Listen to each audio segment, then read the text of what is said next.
오늘 우리에게 주시는 하나님 말씀은 잠언 4장 10절에서 27절 말씀입니다. 내 아들아 들으라. 내 말을 받으라. 그리하면 내 생명의 해가 길리라. 내가 지혜로운 길을 내게 가르쳤으며 정직한 길로 너를 인도하였은즉 다닐 때에 내 걸음이 공고하지 아니하겠고 달려갈 때에 실족하지 아니하리라. 훈계를 굳게 잡아 놓치지 말고 지키라. 이것이 내 생명이니라. 사악한 자의 길에 들어가지 말며 악인의 길로 다니지 말지어다. 그의 길을 피하고 지나가지 말며 돌이켜 떠나갈지어다. 그들은 악을 행하지 못하면 자지 못하며 사람을 넘어뜨리지 못하면 잠이 오지 아니하며 불의의 떡을 먹으며 강포의 술을 마심이니라. 의인의 길은 돋는 햇살 같아서 크게 빛나 한낮의 광명에 이르거니와 악인의 길은 어둠 같아서 그가 걸려 넘어져도 그것이 무엇인지 깨닫지 못하느니라. 내 아들아, 내 말에 주의하며 내가 말하는 것에 내 귀를 기울이라. 그것을 내 눈에서 떠나게 하지 말며 내 마음속에 지키라. 그것은 얻는 자에게 생명이 되며 그의 온 육체의 건강이 됨이니라. 모든 지킬 만한 것 중에 더욱 내 마음을 지키라. 생명의 근원이 이에서 남이니라. 구부러진 말을 내 입에서 버리며 비뚤어진 말을 내 입술에서 멀리하라. 내 눈은 바로 보며 내 눈꺼풀은 내 앞을 곱게 살펴 내 발이 행할 길을 평탄하게 하며 내 모든 길을 든든히 하라. 좌로나 우로나 치우치지 말고 내 발을 악에서 떠나게 하라.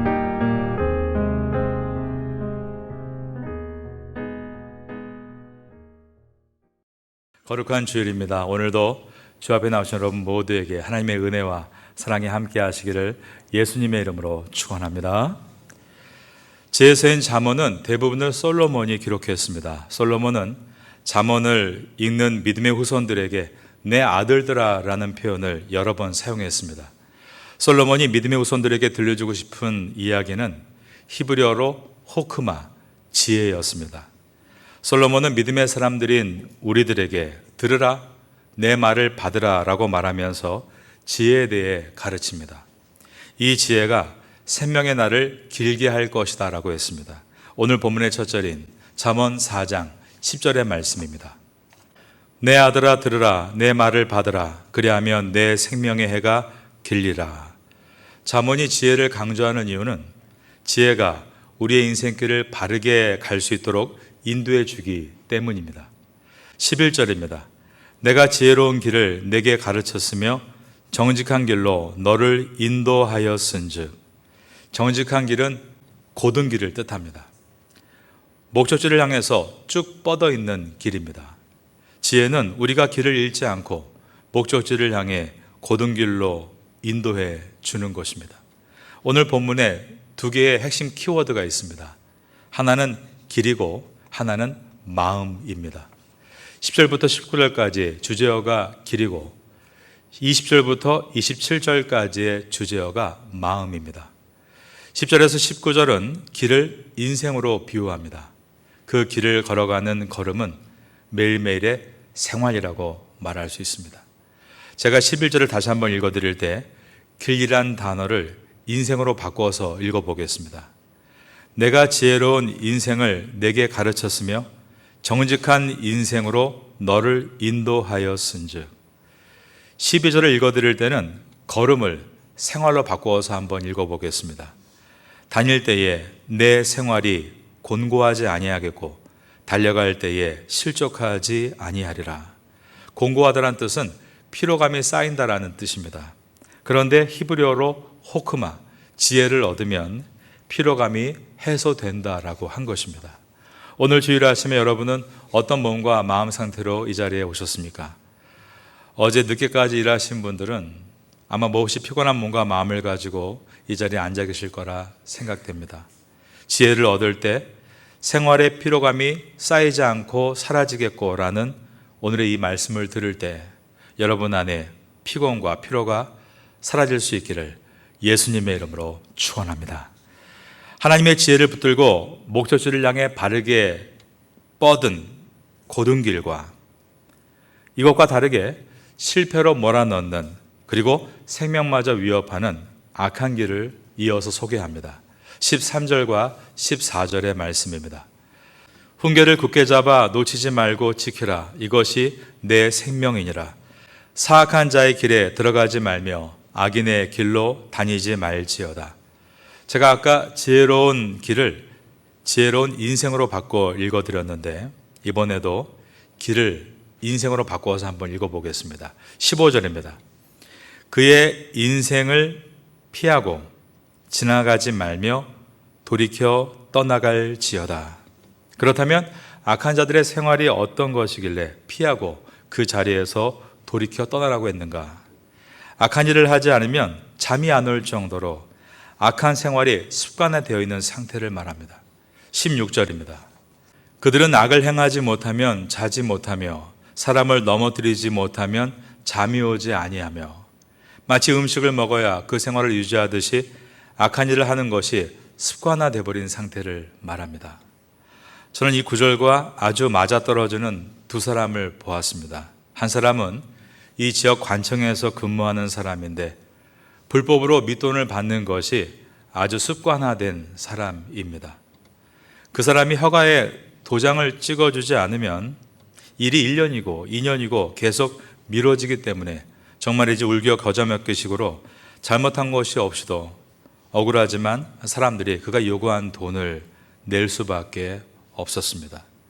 그래서 금세 차를 또 바꾸고 또 바꾸면서 이 좁은 동네를 그의 차가 다니는 것을 볼 때 참으로 사악해 보이고 그리고 한편으로는 한 번뿐인 인생을 저렇게 사는 것이 불쌍하게 여겨집니다. 다른 한 사람도 이 지역의 관청에 근무하는 사람인데 그 사람 역시 금전적인 문제로 사람들을 많이 억울하게 만들었습니다.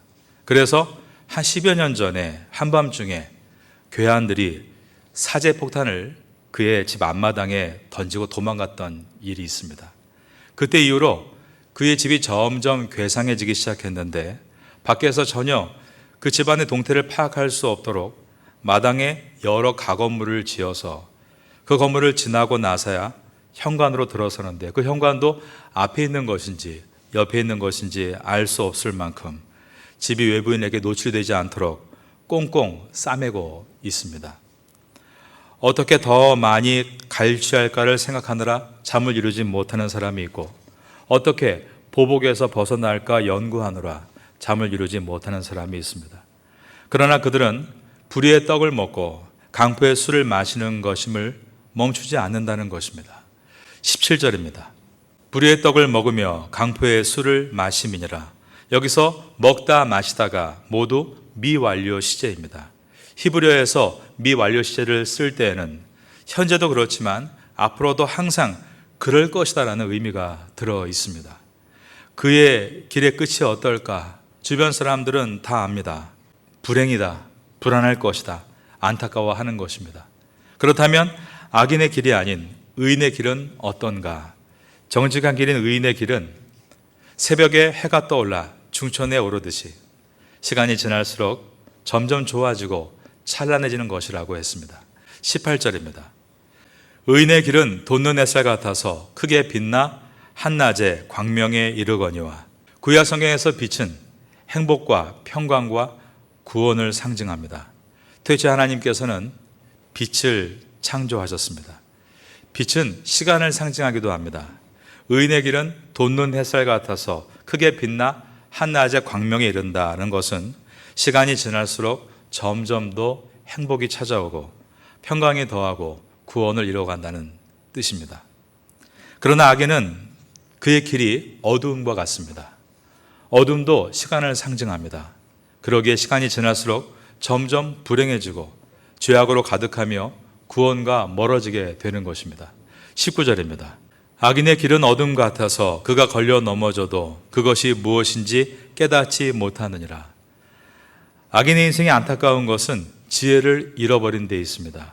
그러므로 지금 삶에 나타나고 있는 문제들이 죄의 결과인 것을 깨닫지 못하는 것입니다. 여러분, 여러분의 가정에 문제가 있으십니까? 사업에 문제가 있으십니까? 저도 목회자로서 스스로에게 묻습니다.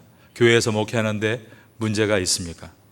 문제는 문제 자체보다 그 문제가 왜 일어나는 것인지를 깨닫지 못하는 것이 더 큰 문제입니다. 지혜를 잃어버린 결과인 것입니다. 지혜는 하나님의 말씀을 통해서 얻어집니다. 그리고 지혜의 영이신 성령의 감동으로 발전하게 됩니다. 오늘 주일에 하나님께서 여러분의 심령 가운데 말씀을 넣어 주실 때 성령께서 역사하여 주심으로 여러분에게 지금 만나고 있는 문제의 원인을 정확하게 짚어낼 수 있는 하늘의 지혜가 임할 수 있게 되기를 예수님의 이름으로 축원합니다. 그러면 지혜를 가지고 살기 위해 어떻게 해야 하는가? 오늘 본문의 두 번째 키워드인 마음에 대해서 공부하면서 지혜로운 삶에 대해서 배워보겠습니다. 20절부터 23절입니다. 내 아들아, 내 말에 주의하며 내가 말하는 것에 내 귀를 기울이라. 그것을 내 눈에서 떠나게 하지 말며 내 마음속에 지키라. 그것은 얻는 자에게 생명이 되며 그의 육체에 건강이 됨이니라. 모든 지킬 만한 것 중에 더욱 내 마음을 지키라. 생명의 근원이 이에서 남이니라. 지혜로운 삶의 시작은 마음을 지키는 것에서부터 시작합니다. 예수님께서는 산상수훈에서 팔복을 말씀하시면서 마음이 청결한 자는 복이 있다라고 하셨습니다. 마음과 가장 가까운 단어로는 생각이라는 단어가 있습니다. 그러므로 잠언 23절을 마음이란 단어 대신에 생각을 넣어서 읽으면 더 선명하게 다가옵니다. 모든 지킬 만한 것 중에 더욱 내 생각을 지키라. 생명의 근원이 이에서 남이니라. 그러므로 예수님께서 마음이 청결한 자는 복이 있다고 하신 말씀도 이렇게 바꾸어서 말할 수 있습니다. 생각이 청결한 자는 복이 있나니 그들이 하나님을 볼 것이며 인 것입니다. 잠언서를 배우면서 여러분의 생각을 지키는 훈련을 해 나가심으로 점점 생각 속이 아름답고 견고하며 은혜롭게 되기를 바라겠습니다. 우리는 예수님의 십자가의 복음을 듣고 구원을 받았습니다. 그러나 아직 그 구원이 완성된 것은 아닙니다. 이것을 학문적인 말로 already but not yet 라고 부릅니다. 그래서 구원을 받았지만 우리는 악한 생각을 할 수 있습니다. 아니, 사실 너무나 많은 악한 생각을 하며 살고 있습니다. 4세기의 성자로 불렸던 성 어거스틴은 이런 고백을 남겼습니다. 하나님, 내가 하는 모든 일은 죄뿐입니다. 내가 더러 선한 일을 행하는 것은 주께서 내 속에서 하시는 일입니다. 평생을 구도자로 살았던 어거스틴도 이런 고백을 했다면 우리도 결코 다르지 않은 것입니다. 그렇다면 어떻게 해야만 우리의 마음, 즉 생각을 지킬 수 있는 것인가? 그것은 먼저 하나님의 말씀을 잘 듣는 것에서부터 시작한다라고 기록하고 있습니다. 오늘 본문에 잠언 4장 20절을 다시 보겠습니다. 내 아들아, 내 말에 주의하며 내가 말하는 것에 내 귀를 기울이라. 잠언은 솔로몬이 믿음의 후손들에게 내 아들아 라며 기록한 지혜서이지만 하나님께서 솔로몬에게 지혜와 영감을 주셔서 기록하신 그분의 말씀입니다. 그러므로 잠언을 읽을 때 하나님의 말씀으로 대하고 읽는 것입니다. 성경은 곧 하나님의 말씀입니다. 그리고 말씀은 곧 하나님이십니다. 요한복음 1장 1절에 기록된 말씀입니다. 태초에 말씀이 계시니라. 이 말씀이 하나님과 함께 계셨으니 저를 따라하겠습니다. 이 말씀은 곧 하나님이시니라. 그러기에 성도는 하나님의 말씀을 읽을 때 하나님을 대하는 심정으로 읽습니다. 그리고 하나님의 말씀을 들을 때도 하나님의 음성을 듣는 심정으로 듣는 것입니다. 예배 시간에 하나님의 설교를 들을 때도 마찬가지입니다. 하나님의 음성을 듣듯이 설레임과 기쁨과 간절함으로 듣는 것과 그렇지 않은 것은 큰 차이를 보여줍니다. 설교자가 설교를 잘하는 것도 중요하지만 말씀을 듣는 우리의 태도가 간절함을 가지고 기대함으로 귀를 기울이는 것이 더욱 중요한 것입니다. 이처럼 지혜를 얻기 위해서는 하나님의 말씀을 잘 들어야 합니다. 두 번째는 잘 보아야 합니다. 21절입니다. 그것을 내 눈에서 떠나게 하지 말며 내 마음속에 지키라. 여기서 그것은 앞절에 있는 내 말, 즉 하나님의 말씀입니다. 하나님의 말씀을 귀로 듣지만 눈으로도 듣는 것입니다. 바로 성경을 읽는 것을 말합니다. 성경을 쓰는 것을 말합니다. 그리고 성경을 암송하는 것을 말합니다. 듣는 것이 수동적인 것이라면 보는 것은 적극적이고 능동적인 것입니다. 하루에 잠시 시간을 떼서 하나님의 말씀인 성경을 한 장, 두 장 읽는 것은 하나님을 내 눈앞에 모셔두기 위해서이고 내 생각 속에 그분을 모시기 위해서입니다. 하나님의 말씀인 성경을 그날 묵상 본문만큼 가령 오늘 본문의 구절인 잠언 4장 10절에서 27절까지를 쓰는 것도 하나님을 내 필체에 모셔두기 위해서입니다.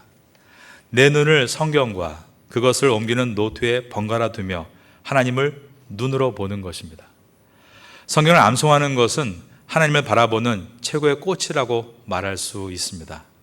저희 교회에는 지난 10년 전부터 성경 암송 대회를 1년에 2차례씩 열었던 적이 있습니다.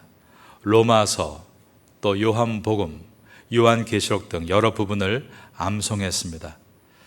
저희 가정의 큰아들도 또 큰딸도 암송을 다해서 교회에서 상을 받았던 일이 있습니다. 저희 막내딸은 지적 장애가 있어서 암송하기가 무척 어렵습니다. 그런데 교회 학교에서 요한복음을 암송한다고 할 때 제 아내가 각고의 노력 끝에 앞절에 몇 절을 암송하게 도와주었습니다. 매일 밤 우리 세 가족은 불을 다 끄고 침대에 누워서 막내가 더듬거리는 암송의 소리를 들었습니다. 그러면 그 캄캄한 방 안에 하나님이 보이는 것 같았습니다. 암송은 하나님께 집중할 수 있는 가장 강력한 힘인 것을 배우게 되는 것입니다. 말씀을 읽고 쓰고 암송하는 것이 처음에는 내가 하나님을 읽어 내려가는 시간인 것 같지만 나중에는 하나님이 내 인생을 읽어 내려가시는 시간임을 깨닫게 됩니다. 내가 성경을 읽었는데 나중에 보니 하나님의 성경이 나를 읽고 있었음을 깨닫게 되는 것입니다.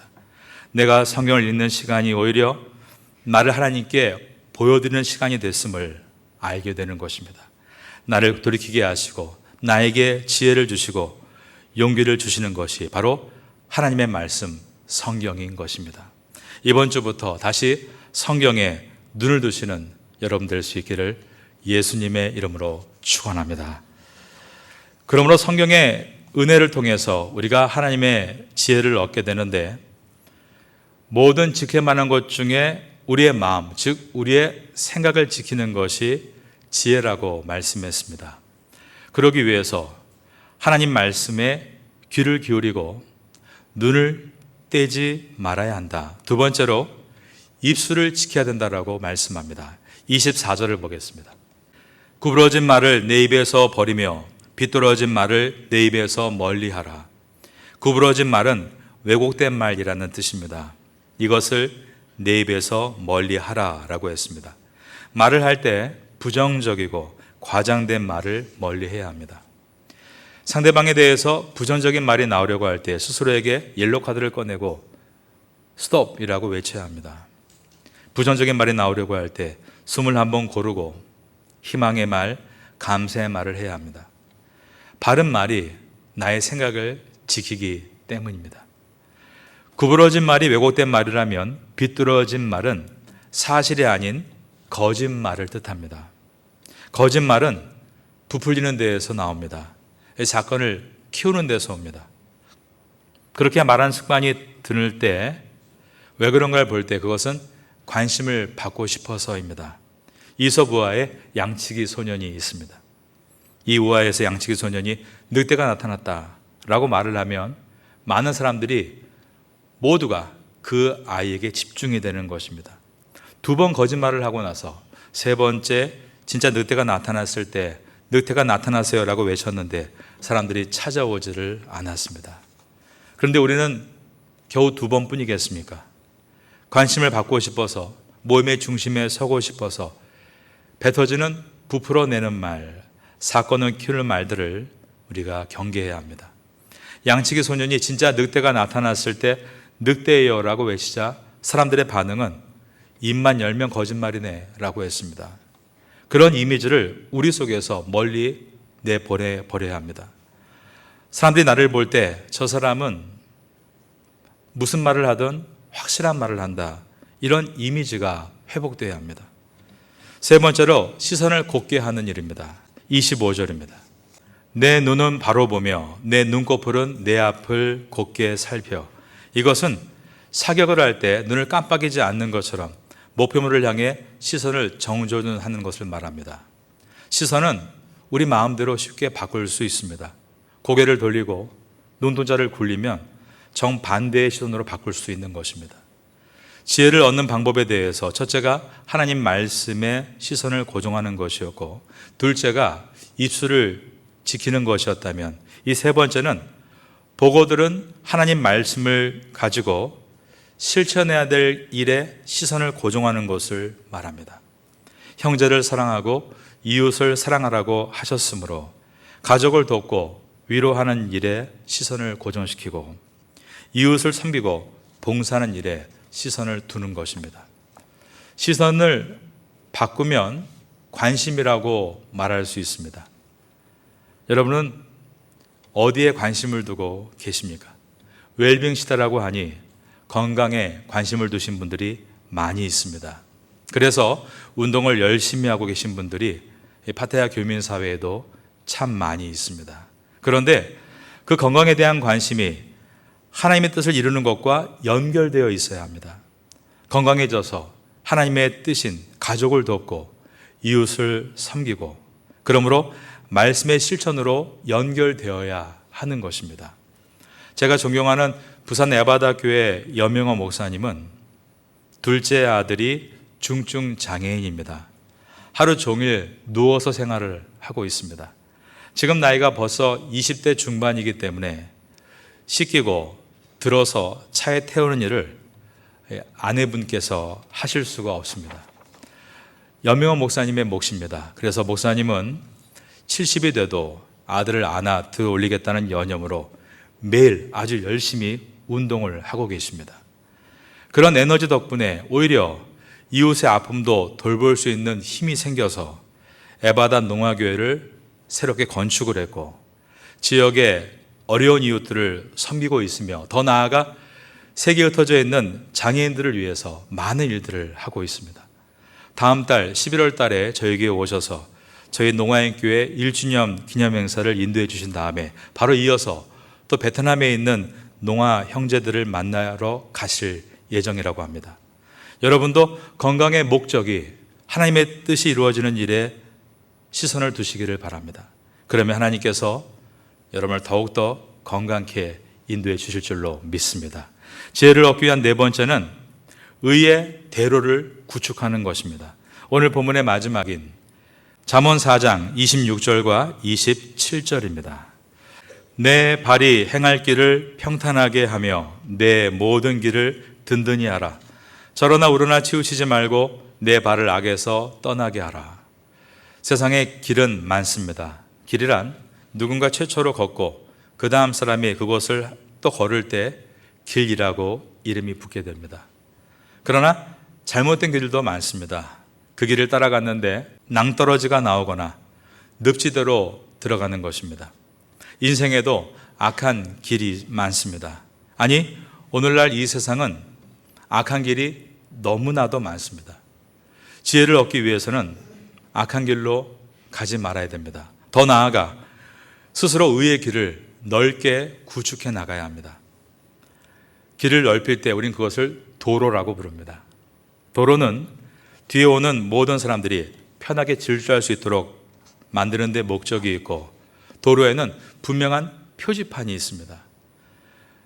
목적지까지 정확하게 갈 수 있도록 해주는 것이 도로의 역할입니다. 성도는 자기의 각자의 직업군에서 의의 도로를 만들어가는 사람들입니다. 이 태국 땅에서 사업하는 크리스찬들은 하나님을 믿고 성실하게 일하면 결코 망하지 않는다는 도로를 구축해야 하는 것입니다. 그러면 그 다음 그 도로를 걷는 사람들이 한국에서는 신앙생활을 잘 안 했다 할지라도 태국에 오면 하나님 앞에서 그리스도를 영접하고 믿음 안에 승리해야 됨을 깨닫고 그 길을 열심히 따라서 마침내 승리할 수 있게 되는 것입니다. 태국 땅에서 자녀 교육을 하면서 크리스찬들은 하나님 중심으로 어떻게 신앙과 인격을 바탕으로 해서 학문 교육을 시키는지를 보여주는 도로를 닦아야 합니다. 그러면 새롭게 하나님 진급하는 학생과 학부모도 그 길을 따라서 태국 땅에서 다니엘과 같이 지혜로운 학생으로 일어날 수 있게 되는 것입니다. 우리가 할 일은 각자의 분야에서 선구자가 되어 대로를 만드는 일인 것입니다. 저희 교회는 태국 내에 한인교회 유일하게 최초로 장애인 선교를 시작을 했습니다. 그 이유는 앞으로 장애인 선교에 대한 일들은 교회들이 감당해야 될 매우 큰 부분이 될 것이기 때문입니다.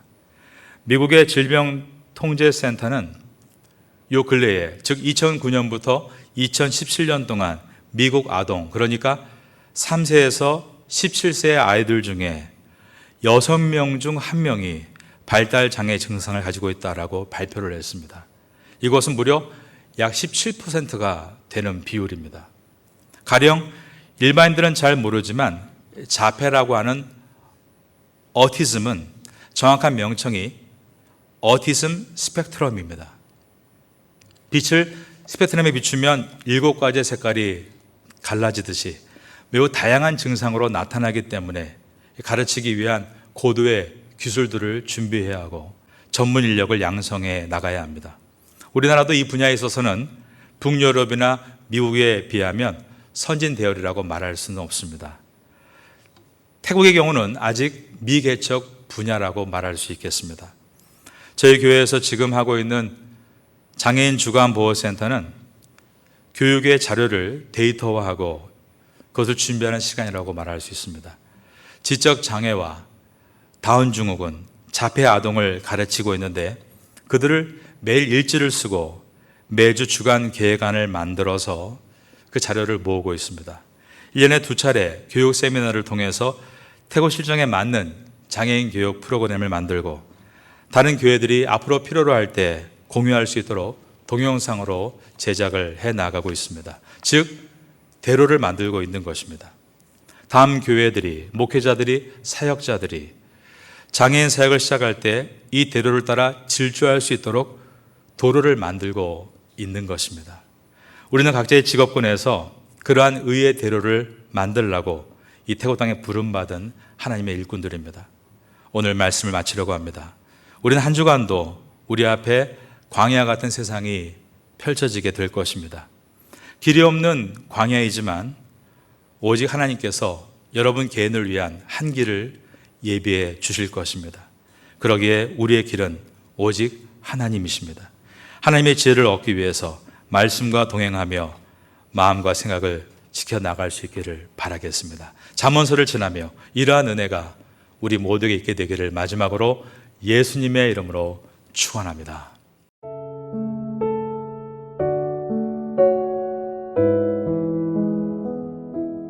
지금은 함께 기도하는 시간입니다. 10월의 공동기도 제목은 첫째, 기도로 주님과 함께하고 둘째, 기도로 목회자와 함께하고 셋째, 기도로 성도와 함께하고 넷째, 기도로 태국과 파타야와 함께하는 신앙 공동체가 되게 하소서. 말씀을 붙잡고 기도하는 귀한 시간 되시기를 소망합니다.